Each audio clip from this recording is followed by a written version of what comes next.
Welcome, everyone, to Real Estate 360 Live. I'm your host, Ryan Sloper. For those of you not familiar with the show, my guests and I will cover every angle of real estate under the sun, from interest rates to the economy to what's happening in Washington. Anything that affects real estate in our local area. Got credit issues? You can call me. You want to refinance at the lowest rates in U.S. history? You can call me. You've got the questions, and I've got the answers. Make sure you join us every Monday at WNEW, 1580 a.m. from 2 to 3 in the afternoon.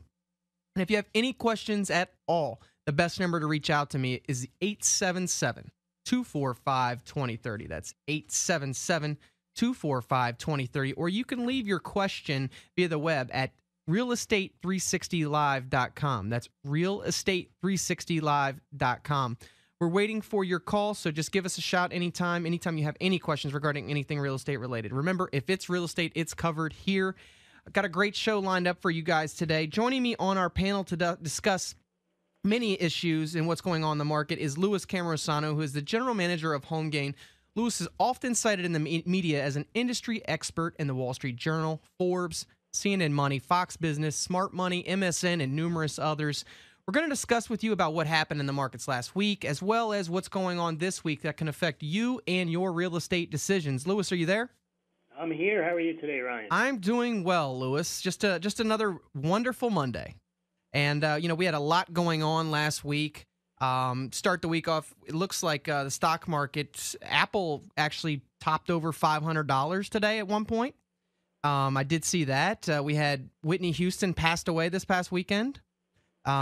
We actually had the $25 billion mortgage foreclosure settlement that was the five banks finally. That trial had been going on for, I believe, about a year long. So that finally came to an end. We also have the president who has given Congress, I believe, his proposed budget, the $3.8 trillion budget to Congress. So we got a lot going on. And I think a good place to start, Louis, which happened at the end of last week, is to talk a little bit about that mortgage foreclosure settlement, because a lot of people are kind of like, well, does that help me by any means? Is there anything in this for me? I think the best way to kind of sum it up, there was actually a blog on the KCM blog, which kind of gives you of what you need to know about this settlement. The federal government and 49 state governments agreed to the $25 billion settlement regarding robo-signing and the challenges it created in the foreclosure process. And this is kind of the basics of this settlement. It was $25 billion in funds that were dispersed as follows. $17 billion of it went the national commitment to foreclosure relief efforts. So the servicers collectively agreed to commit a minimum of $17 billion directly to borrowers through foreclosure relief effort options, including principal reduction for qualified borrowers, short sales, anti-blight measures, and enhanced homeowner transition programs. Another $3 billion went to Underwater Mortgage Refinance Program, which is one of the already existing government programs. So $3 billion of that is going to help that program or fund it a little bit more. $5 billion went to states and federal governments. So the servicers' $4.25 billion payment to the states include $1.5 billion for payments to borrowers who lost their home to foreclosure by one of the five servicers. And for those of you interested, the five companies that were involved in this settlement were Bank of America, Wells Fargo, Chase, Citi, and Ally Financial. So $750 million of the state federal payment will go to the federal government to resolve federal claims. So the big question is, with all that being said, will this have a major impact on the housing recovery? I would say probably not. I really don't think that this is going to have any direct effect. A lot of people, a lot of prognosticators are actually saying that we might see more foreclosures starting to come to the market now because a lot of banks were treading lightly. They wanted to see how this lawsuit was going to be resolved. Now that they know, they kind of are now in the clear to figure out what they can and can't do to make sure that they have a clear path to foreclosure. So while we might see an uptick in the amount of foreclosures that actually come to market, I don't necessarily think that it's going to affect, home prices negatively. Would you agree with Louis, or do you have a differing opinion? No, I think you're right that what happened is now the government has made yet another foray into the mess that it created. And what they're saying now is that the banks have to pay back some of the money that was given to them as part of the bailout. And if you remember, You go all the way back to how this started was Fannie Mae, Freddie Mac. The government were encouraging the banks to make these loans by guaranteeing them, by buying the debt securities once they were sold. So that encouraged the banks to make all of these loans. You had the Community Reinvestment Act. You had low federal Fed Reserve rates.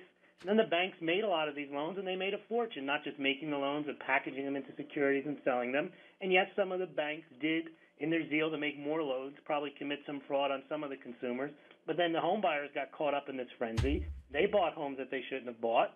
And then all of a sudden, the whole thing came crashing down in 2008, and the banks got hit hard, and the government bailed them out to hundreds of billions of dollars. All this is an extension now is now the banks have to pay some of that money back to the homeowners that took out the loans. But my real question is, how do you determine who gets the money and under what circumstances do they get it? And the fact that anyone gets any money from this settlement means that those that didn't participate in the entire housing bubble, either at the beginning or now at the end where money's being handed out, they're the ones who lose because a tremendous amount of money went into the housing market from the government, and now they're handing it out again. Yeah, and it's interesting, Lewis, because you bring up a great point. Only $1.5 billion will go towards direct compensation for servicing errors, which means around 750,000 borrowers, and I'm getting this from author Rob Chrisman, he did a blog on this, are eligible for payments of up to $2,000. So these are for people that have already been foreclosed upon, and they're saying that there was errors in the process of being foreclosed upon. They are eligible for payments of up to $2,000. Now, the bulk of the settlement, $17 billion, will go towards principal reductions and other loan modifications. But, big but here, the deal does not include loans owned or guaranteed by the GSEs, Fannie or Freddie, which excludes 92% of borrowers. So, Lewis, to answer your question, so there's about 8% of the people that are actually out there that might get some form of payment or that might, under these rules, be eligible for a loan modification. So the banks are going to take this money that they already got back from the government, and they're going to distribute it according to this settlement. Yeah, and you know, the interesting thing is, too, in a way, and I'm not saying that this is going to happen, Lewis, but I'm just taking the banking perspective. I'm going to go out on a limb here and say that these 5 banks that had to give up this money, even though it was already given to them by the government in the first place, what do you think they're going to do to turn around and make that money right back? They're going to raise interest rates. Raise interest rates, raise fees, do something, foreclose more aggressively. They're not just going to lose $26 billion. No, it's not going to just, fall into a pit not to be recovered. And they're going to make sure of it. And I would say, in the end, this foreclosure settlement wasn't good for anybody because ultimately you're going to penalize people that are now trying to buy homes because the banks are going to try to make up this money. So instead, if you see the going market rate is sub 4%, depending upon your qualifications, it might go up now 0.25% just to compensate. Lenders at any time, at their discretion, can manipulate rates according to what they want their profit margins to be. And it's the same thing when the SEC investigates the banks and they slap them with a fine. They're more than happy to pay the fine because they can continue to go on about their business. And the regulations that the banks are subject to are very onerous and they're very expensive, but only the big banks can afford to comply with them. Yeah, and it was interesting because only the big banks, the ones that look at the list of the banks that had to pay the settlement. Well, they're the ones who got the bailout. You're listening to Real Estate 360 Live. I'm your host, Ryan Sloper, talking with Louis Cammarosano, the general manager of HomeGain. We're discussing the $25 billion mortgage foreclosure settlement. And it's interesting because within the article also, Louis, it had indicated that the deal that was done was predicted to flood the market with low-cost properties. And I definitely just don't see that being the case. They, a lot of the banks that had the so-called shadow inventory that they were holding off from foreclosing because they wanted to make sure that they were doing things by the book so they wouldn't come back and be penalized later, like this lawsuit just took place. So they're sitting on the sidelines waiting to see what the ultimate sentence was going to be handed down to the banks. So now they find out they were fined by this amount of money. So ultimately, if I'm the bank and I'm one of the, not the top 5 banks, but other banks, and I now have all these properties and the people are still living in the home, I'm going to do anything but foreclose. I'm going to try to go the short sale route, right? Right. Because there's not as much red tape to deal with. So, and this was already the thing that had been going on over the last 3 to 4 years. And there was something, another study that was done that the average short sale cost or to get the borrower out of the home about $35,000. Okay.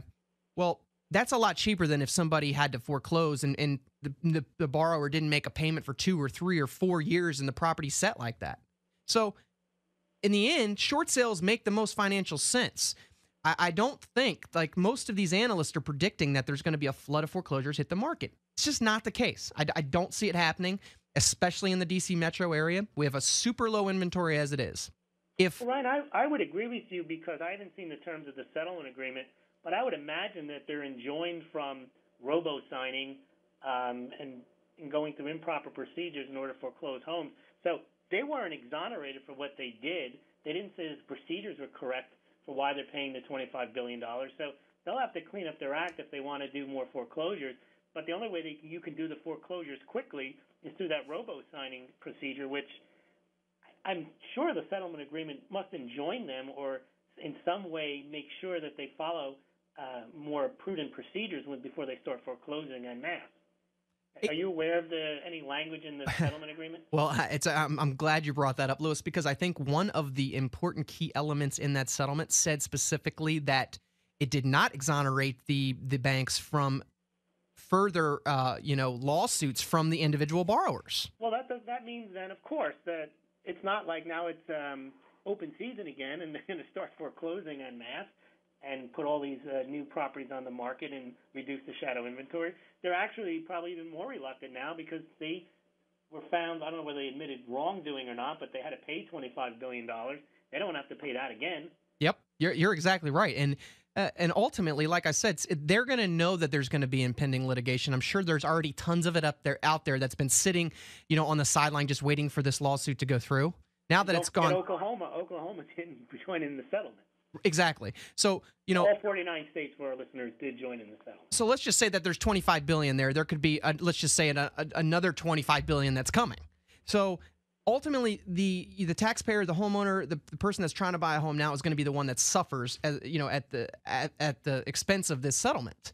It sounds great. Like, I mean, I guess people feel like there's a sense of, we got some justice with this. But ultimately, it's not doing anybody any good, because the only way that we're gonna solve this mess of short sales and foreclosures and what the bank are doing is to actually let these properties start to come to market as soon as a person goes 90 to 120 days late. Mm-hmm. They cannot draw this process out 3 to 4 years. I think it's ridiculous, absolutely ridiculous, that somebody can live in a property for 4 years without making a mortgage payment. And I don't care if it's the bank that's saying that, we want to let this lawsuit to go through because we want to see how they're going to basically penalize us and we don't want to have to cost yourself more money. You've already cost yourself hundreds of thousands of dollars. And had you just decided, I believe it's Chase or one of the banks right now, they're doing on average about 5,000 short sales a month. They're paying anywhere from $5,000 to $35,000. They're actually physically giving money to the person in the house to get them out. Now, Louis, if they're willing to do that, they've obviously got the numbers figured out that, hey, we can pay this amount of money because it's going to cost us almost just half as much as it would if we had to actually go through the foreclosure process, and we can get this done in 135 days or less. It makes sense, right? Yep. But the common sense approach does not really exist when we're talking anything banking. I mean, that just seems to be the common theme. Now, here's the question is, I don't know. I haven't looked at the bank's financials. Did they adequately reserve for the potential of this settlement? And does it put them in danger again of not being solvent? I haven't seen the exact numbers, Louis, but I'm pretty sure they've been posting, pretty healthy profits over the last couple quarters. I'm pretty sure they've been tucking money away. I think they kind of knew this was coming because this. Well, the values of the Bank of America went up in the last week, so the market must have already factored in a settlement, and now that it's past them, the price of the stock is rising. Yeah, absolutely. We're up on a break, Louis. When we come back, we're going to discuss this week's market movers and what can move interest rates and your real estate decisions when we come back.